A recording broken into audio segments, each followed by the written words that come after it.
Lobster, shrimp, belly pork. It's hard to look after fat people because you can't pick them up. Fat!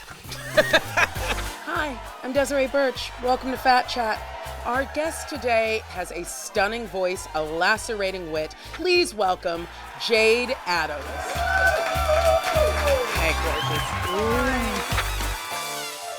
Thanks for having me. Thank you so much for being here in this diner that serves no food. So, yeah, I know. But they thought if we ate, we wouldn't chat. Oh, which is accurate. True. Which yeah, is that's accurate. Yeah. You're fantastic. You have a huge fan of me. I mean, ginormous. Thanks, babe. I like my big fans. Good. Do you know, I was in an elevator the other day, and the elevator said, "This lift is over capacity," and I was the only one in it.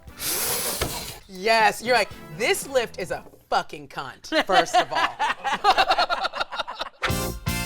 What is it that you've been working on? This year, working on a show called The Ballad of Kylie Jenner's Old Face. It's basically my story of confidence, because I have an abundance of it. Yeah. And I know a lot of people, when they look at me, might think, how? Because how and why? She's fat. It's mad because the reason why there's a problem with being fat is because when you're growing up as a kid, some uncle, some parent, someone at school says something about your weight, and it's just an ongoing vicious cycle where everyone seems to think the worst possible thing in the world. People treat fat people worse than they treat billionaire pedophiles. Yeah. One of my favorite things I've done as a fat person is that I was on the inside of the train. The subway doors were about to open and they held for too long, and there was a guy right on the other side of the crack who was standing right there instead of being to the side to let people off. And I was like, does this fool think he's gonna walk through me? And so I was like, oh, you want this shit? You got it. And as soon as the doors open, I walk straight, he walks straight. I bounced this motherfucker. Like, he just bounced. And I was like, I didn't fucking eat sandwiches for nothing, asshole. Like, you wait. We can fight, but you're gonna lose. All right, so I think Jacob, our dumbwaiter, has an item that I very much want to see. Oh, look, my favorite. Look how magic these are. These are gorgeous leg warmers. What can you tell me about these? Leg warmers bring a lot of memories back to me, especially with a bit of glitter in as well. So you were a dancer? For 13 years with my sister in my auntie's disco dancing school. Americans don't do freestyle disco dancing. No. But in this country, there's a load of working class kids who are still doing it, and they gather together in town centre halls to dance around in manic circles to techno music and get judged on dancing. For me, I definitely was like, I'm a head up individual and ignored this part of myself until later in life when I realized there's so much there, and it loves to dance and it loves to move and to be fully in it. I didn't really have time for body confidence issues because I was dancing, and everything was always on show and competing against skinny girls who were athletic, and I wasn't allowed to quit. But you were fat and athletic. Yes, right? Absolutely, until I did a scissor kick to PJ and Duncan's Let's Get Ready to Rumble and damaged my ACL. Was it worth it? I mean, it was a spectacular scissor kick. Good. And it was round a maypole inside of a working men's club in Bethnal Green. I'd been away doing drag Shakespeare to the children of Spain, because the kids of Spain really need that right now. And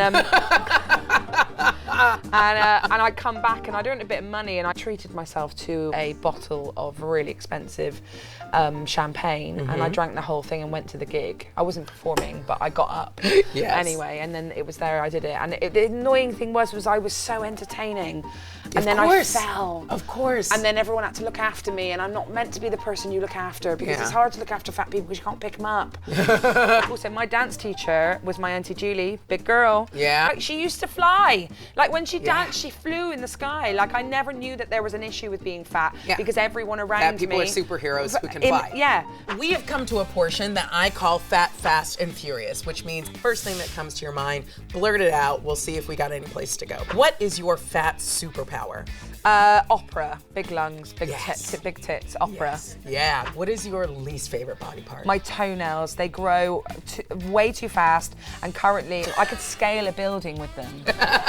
My boyfriend calls them my turdy hooves, and I punch. Do you stab him in the leg like I punch through socks. They're tough, mate. Who is your fat-spiration?